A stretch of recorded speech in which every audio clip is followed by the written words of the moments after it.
Voy a empezar a tomar el video de la cámara, ¿verdad? Para que, si se me hace posible después, subirles esta clase a la plataforma para que ustedes la puedan revisar nuevamente, ¿verdad? Entonces, estamos hablando del capítulo 19 de las reacciones redox. Entonces, lo primero que uno tiene que saber en el caso de las reacciones redox, que redox significa reduction and oxidation. Entonces, de ahí la palabra de reacciones de oxidación-reducción. Reacciones de oxidación-reducción o reacciones redox. ¿Cuándo ocurre una reacción redox? Bueno, ocurre cuando uno de los reactivos cambia de número de oxidación a los productos. Entonces, yo les dejé algunos ejercicios de tarea a ustedes de que me rotularan o identificaran qué reacciones eran de oxidación y qué reacciones eran de reducción. Quiero compartirles la pantalla donde les asigné esa tarea para que ustedes puedan ver. Entonces, ahorita estoy entrando a su curso de química, ¿verdad? En la plataforma Moodle de ustedes, y aquí les voy a compartir cuando les dejé estos ejercicios. Ahí empezamos, bueno, aquí ya está lo del balanceo, o sea que vamos a empezar un poquito más atrás para empezar desde el principio. Entonces, por acá les vamos a ver, por ejemplo, en este caso, vamos a ver esta. Vamos a escribir esta reacción. No sé si la logran ver todos con claridad. SO2 más H2O, sí, ¿verdad? SO2 más H2O produce H2SO3. Antes de explicarles lo de la oxidación-reducción en esos ejercicios, me gustaría mostrarles, permítanme, me gustaría mostrarles estos ejercicios que les dejé de tarea. ¿Ve? ¿Lo están viendo? ¿Los están viendo? ¿Sí? Sí, Perfecto, perfecto. Entonces, mire, dice ahí, ¿ve? Rotule cada una de las siguientes semireacciones como una reacción de oxidación o una reacción de reducción. Entonces, ustedes pueden ver que el bromo tiene un número de oxidación de 0 arriba. Miran el 0 arriba. Y en los reactivos y en los productos, el bromo tiene un número de oxidación de -1. Voy a empezar explicándoles esto. ¿Esta es una reducción o una oxidación? Bueno, esa es la pregunta de este momento. ¿Cómo voy a saber yo cuándo hay reducción y cuándo hay oxidación? Existe una reducción cuando el número de oxidación de un elemento disminuye.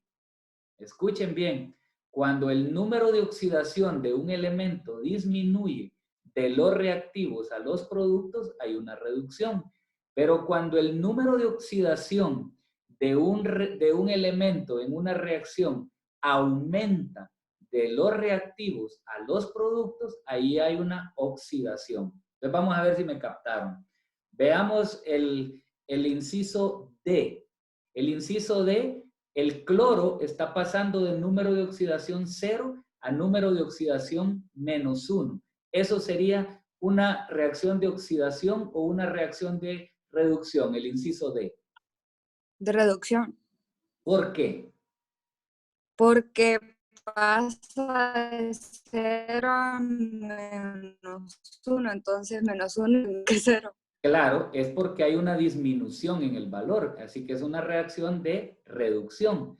Si ahora vemos, digamos, la reacción de el hierro en el inciso H, ¿qué es esta? ¿Reacción de oxidación o de reducción?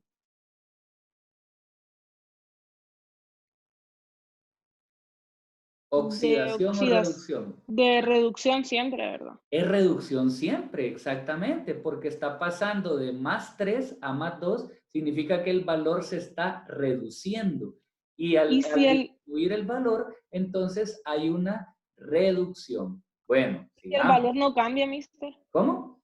Si el valor del número de oxidación no cambia, ¿qué se dice que es? Entonces se dice no redox reaction, que no hay reacción redox.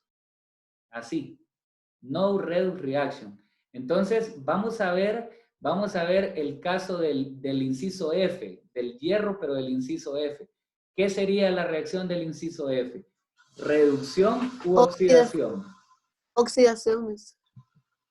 Es una oxidación, por supuesto, porque estamos viendo cómo cambia el hierro de 0 a 2. En este caso hay un aumento. Y si el número de oxidación aumenta, entonces hay una oxidación. Permítame un momentito. Entonces, en ese caso hay una oxidación. Entonces, eso es lo que ustedes tienen que tener bien claro, de que en el caso de las reducciones, el número de oxidación, el número de oxidación disminuye y en el caso de las oxidaciones, el número de oxidación aumenta, ¿verdad? Entonces, ahí debemos estar claros en eso. Vamos a ver, ok, detener el compartir pantalla. Ah, bueno, ¿estamos claros entonces con eso? ¿Sí? Ok, entonces ahora sí les voy a mostrar nuevamente la que estábamos viendo en la... Vamos a ver si no lo permito. Permítanme. Vamos a ver.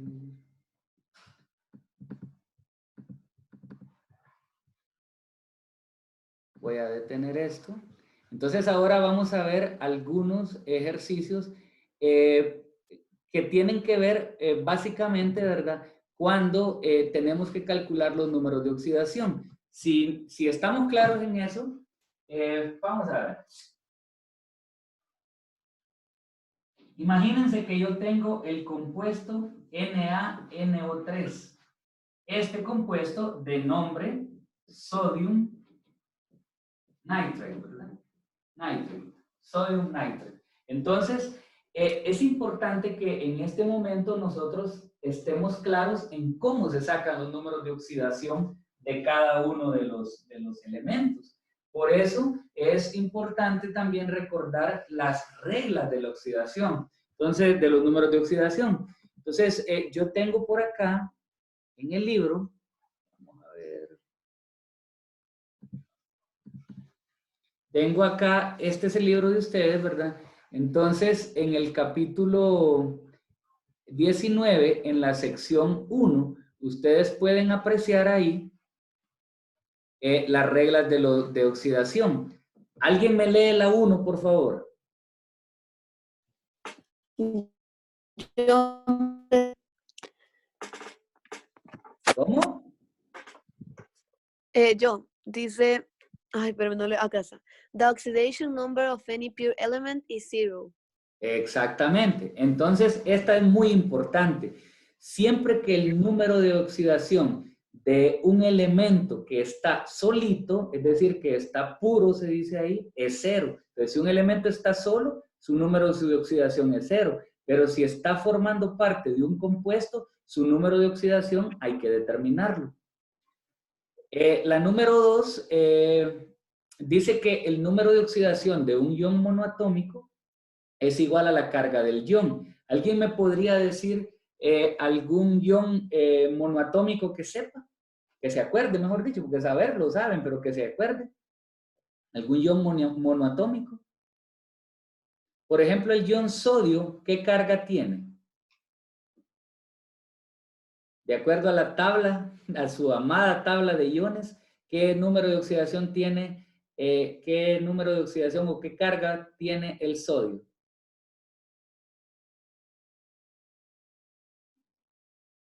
¿Se acuerdan qué carga tiene el sodio?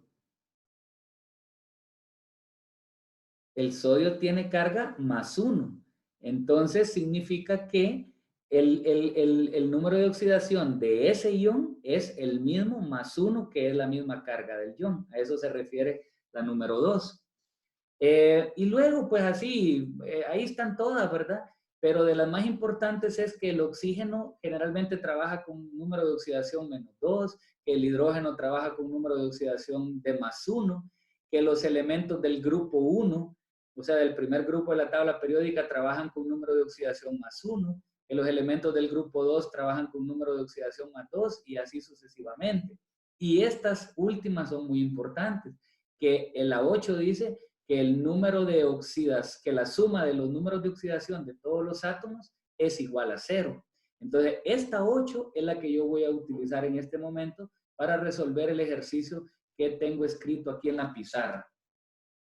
Supónganse que me piden determinar cuál es el número de oxidación del nitrógeno en ese compuesto. Entonces, yo tengo que estar claro que el sodio, como está en el grupo 1, yo ya sé que su estado de oxidación es +1, en el caso del sodio. En el caso del nitrógeno, no sé, esa es mi incógnita. Y en el caso del oxígeno, pues ese les decía, trabaja con estado de oxidación -2. Entonces, ahora lo que voy a hacer es que esos números de oxidación los voy a multiplicar por la cantidad de átomos en el elemento a fin de formar una ecuación. Esa ecuación debe estar igualada a 0, ya que la regla 8 me dice que la suma de los números de oxidación de todo compuesto debe dar 0. Entonces vengo y digo, 1 por 1, 1, x por 1, x, menos 2 por 3, menos 6 igual a 0. Y ahora despejo. El 6 pasa a sumar, el 1 pasa a restar, de tal manera que 6 menos 1 es 5. Por lo tanto, entonces, la respuesta es que el nitrógeno trabaja con número de oxidación +5. Aquí es muy importante poner el signo más para indicar que es positivo o poner el signo menos cuando sea negativo.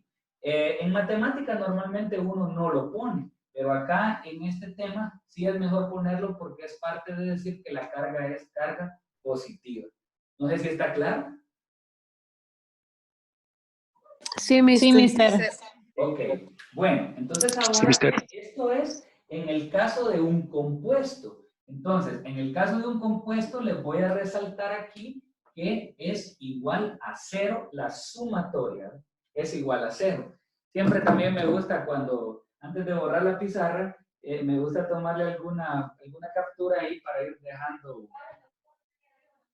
la foto por si alguien la ocupa más adelante. Bueno, eso es en el caso de un compuesto. Ahora veamos en el caso de un ion. Entonces, en el caso de un ion, como por ejemplo el ion fosfato, ¿verdad? Que es el PO4 3-,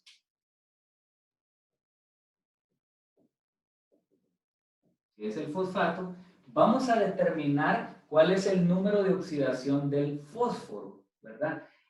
Siempre es que uno tiene que tener conocimiento de cuál es el valor de uno o de dos de ellos para poder encontrar el otro. Entonces, en este caso, yo tengo que estar claro que el número de oxidación del oxígeno es -2. Eso lo decía una de las reglas que les leí.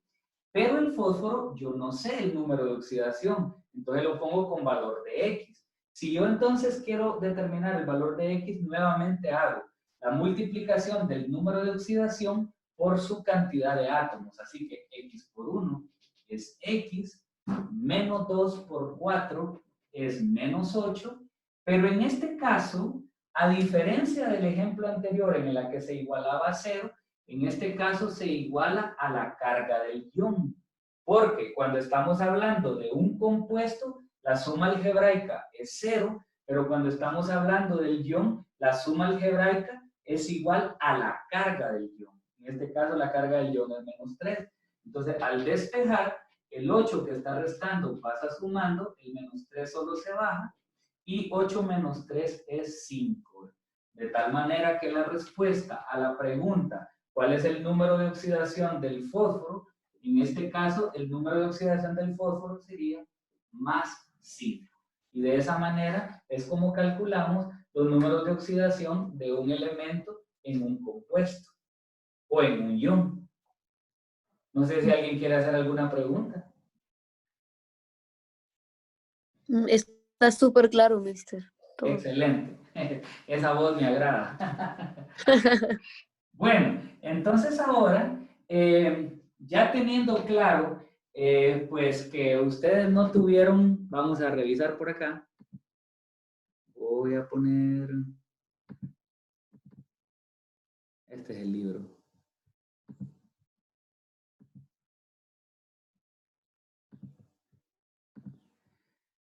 A ver.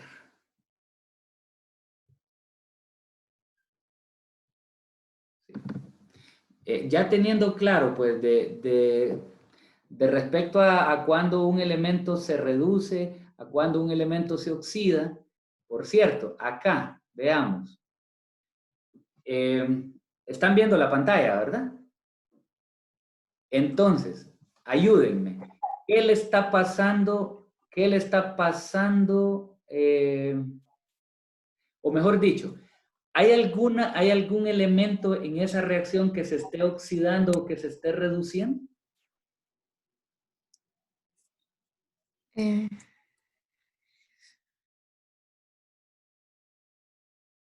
¿Alguno de los elementos de los reactivos cambia su número de oxidación a los productos?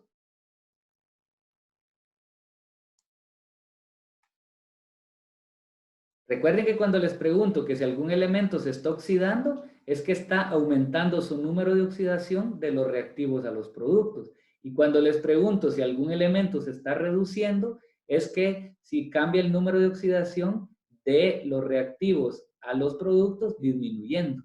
¿Hay alguno que esté sufriendo una reacción redox? No, mister. No, ninguno. No, ¿verdad? Por supuesto. La respuesta entonces es no redox reaction. Esa no es una reacción redox porque no contiene ningún cambio en los estados de oxidación. A ver, veamos este ejemplo. ¿Qué le está sucediendo al hidrógeno en esa reacción? ¿Se está oxidando o se está reduciendo el hidrógeno? Se está oxidando. Se está oxidando, por supuesto, porque su número de oxidación está aumentando de 0 a 1. En el caso del cloro, ¿qué le está ocurriendo al cloro? Se está reduciendo. Se está reduciendo porque su número de oxidación está cambiando de 0 a menos 1. Bueno, entonces, con esos primeros problemas de la section review de la página 635, puedo sentirme tranquilo. Ahora viene, así como lo que está un tanto complicado, ¿verdad? Que es el balanceo de reacciones redox mediante el método de la semirreacción, se llama. El método se puede llamar método de la semirreacción o método del ion electrón, cualquiera de los dos. Entonces, lo que nos piden en este ejercicio es que balanceemos esa primera ecuación que está ahí. La voy a copiar en la pizarra. Dice H2S más HNO3 produce H2SO4 más NO2 más H2O.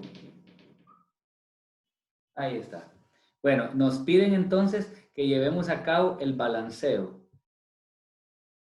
Entonces, miren, nos piden llevar a cabo el balanceo de esta ecuación. Solo que este balanceo ya no va a ser en la forma como lo hemos hecho en temas anteriores, donde uno empezaba a decir, tengo dos hidrógenos acá, un azufre acá, un nitrógeno. No lo vamos a hacer en esa forma, sino que, por cierto, es bueno que lo revisemos porque puede ser que ya esté balanceada.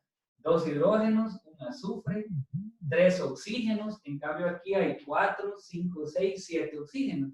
Ahí pueden ver ustedes que definitivamente no está balanceada. Entonces, el balanceo ya no se hace mediante el simplemente estar equilibrando los coeficientes ahí, sino que se hace mediante un método, como vieron el nombre, de la semirreacción, ¿verdad? De la semirreacción. Ahí ustedes vieron el nombre en el libro. Entonces, este método usa una serie de pasos para ir llevando a cabo la reacción. y vamos a comenzar con el primer paso. El primer paso de este balanceo consiste en que yo tengo que disociar a los elementos, a los compuestos en sus iones. Solo que, como, puchica, el tema es un poquito complicado, yo tengo que, y les pido a ustedes también, que al momento de tratar de hacer un ejercicio de estos, tengan a la mano, número 1, las reglas de oxidación que están ahí al inicio de la sección en la que estamos, ¿verdad? Del capítulo 19, y también que tengan en cuenta lo que vimos en el primer parcial acerca de las disociaciones. Entonces, en ese sentido, la primera pregunta es, ¿se puede disociar el sulfuro de hidrógeno en sus iones? Es decir, ¿se puede separar el sulfuro de hidrógeno en sus iones? Entonces, ¿qué tienen que hacer ustedes ahorita? Tienen que buscar en su libro las reglas de disociación que estudiamos en el primer bimestre. Para ¿En ver, qué capítulo estaban, mister? si quieren se los muestro acá. Si quieren se los muestro acá a partir del libro. Vamos a ver, aquí en el libro, vamos a ver si me lo permite. Sí. En el libro, a ver, estamos en las soluciones, en el capítulo 12. Solo me quedan 10 minutos, me avisó esto ya. Estamos en el capítulo 12, vamos a ver.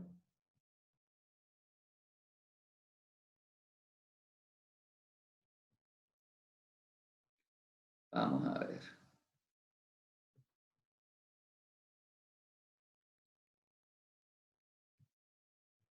Esto ya debería yo tenerlo preparado, pero es que, pues, no, y no es en este capítulo.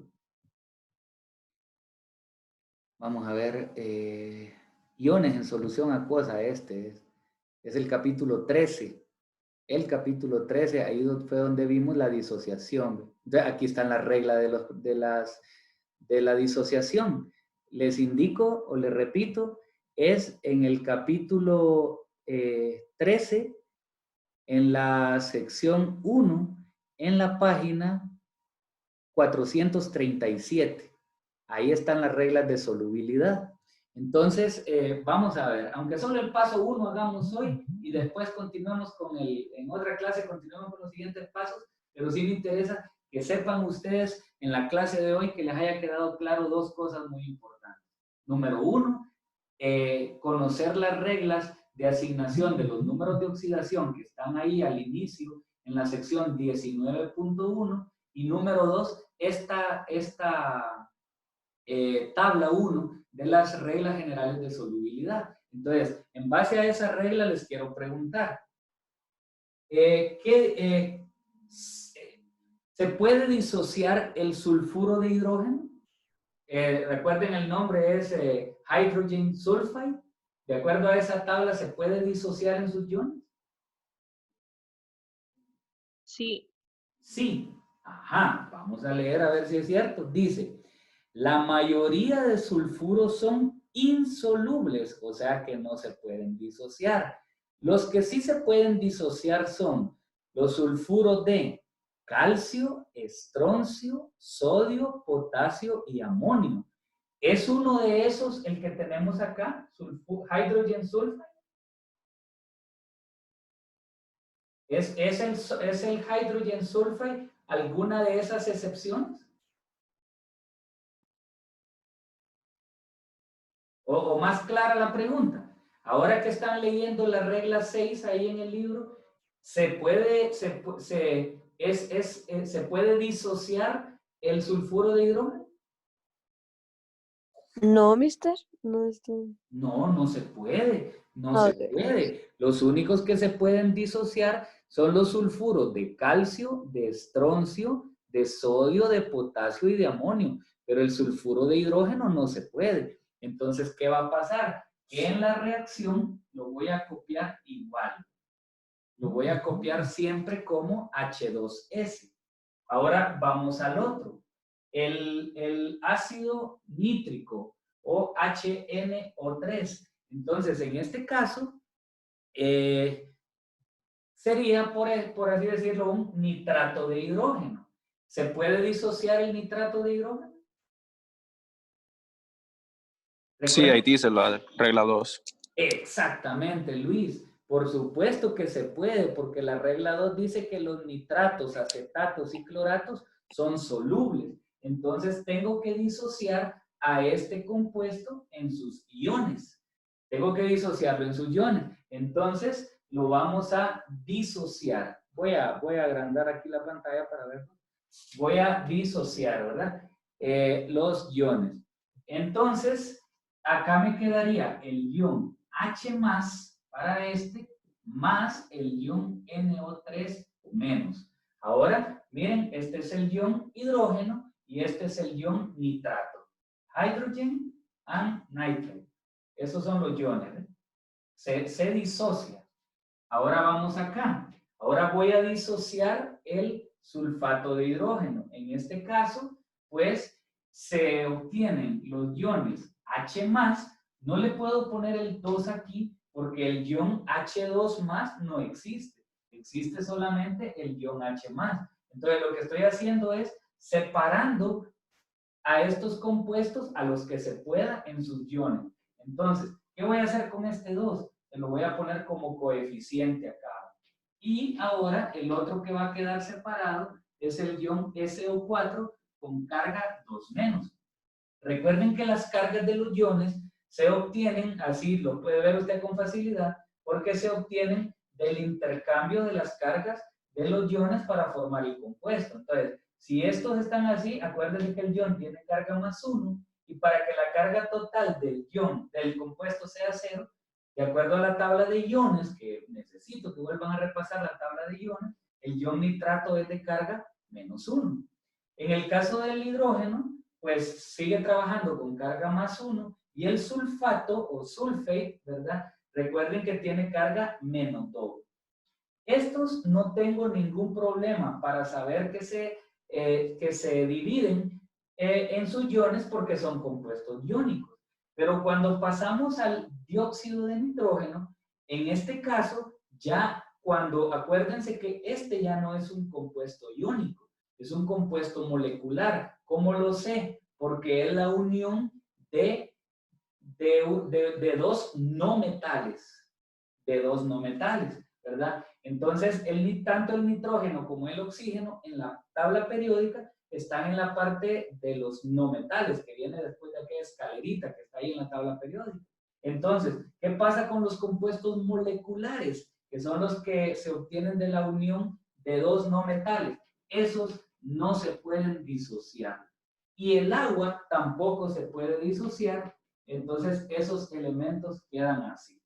Entonces, necesito que me hagan las preguntas que quieran sobre este primer renglón, porque ese primer renglón es la base que se necesita para aplicar todos los demás pasos. Entonces, este primer paso es la base de todos los demás pasos. ¿Listo? Ajá, digamos, empecemos. Entonces, básicamente lo que usted está haciendo ahí es disociando. Ese es el primer paso. Disociando lo que es como decir, separándolos. Ajá. Separando Ajá. los Eso compuestos sería en todo por el sus iones. primer paso. ¿Cómo? Eso sería todo por el primer paso, entonces. Eso sería todo por el primer paso. Ok. Lo que pasa es que ahí es donde más bien aparece una cantidad de dudas. Mister, y al principio, o sea, con H2S no lo disoció porque no se puede, ¿verdad? No se puede porque si se recuerdan lo leímos en la regla. Ajá. Que decía que los sulfuros no eran, eran o son insolubles. Por eso no se pudo. Ok. Entonces, a ver, vamos a hacer una pequeña observación y es que si se me corta la transmisión es porque ya ratito me salió que me quedaban 10 minutos, ¿verdad? Entonces, pues voy a seguir hablando si puedo unos cuantos segundos más y vamos a continuar con el día de mañana, ¿verdad? Con esto mismo, voy a volver a escribir esto yo, pero no quiero terminar sin decirles esto. Este no se puede disociar por las reglas que leímos y este no se puede disociar porque es un compuesto molecular y los compuestos moleculares no se disocian en iones porque no están formados por iones. Solo Aquí los solamente compuestos se ya. separan en iones aquellos compuestos que están formados por iones. Usted me Profe, va a decir, una pregunta. pero el primero está formado por iones, por el ion hidrógeno y por el ion sulfide. Sí, pero la regla de solubilidad no permite que se disocie. Por eso no se disocia. Una pregunta, mister. Dígame. ¿Por qué el 2H aparece como coeficiente? Este, Sí. aquí. El Ujú. 2, ¿por qué aparece aquí? Ah, bueno, porque este 2 tiene que aparecer acá. Y como no lo puedo poner aquí porque el ion hidrógeno ya por fórmula es de un solo átomo, ¿verdad? Entonces, este 2 me toca colocarlo como coeficiente. Porque no lo puedo Bueno. poner como su índice. Ahora usted me va a decir, bueno, pero ¿y por qué aquí sí? Porque cuando hago el intercambio de cargas, la carga del sulfato viene a dar acá. Bueno, gracias. ¿Verdad? No sé si me quieren preguntar algo más antes de que corte la transmisión. Mister, ¿por qué dejó el negativo 2 arriba? Este. Sí. Ah, porque cuando un compuesto se separa en sus iones, recuerden que se conocen como iones precisamente porque están cargados, ya sea positivamente o negativamente. Entonces, como compuestos no se les ve carga, pero cuando se separan en sus iones, tienen que quedar con su respectiva carga. Por eso les repito que es necesario que vuelvan a revisar la tabla de los iones.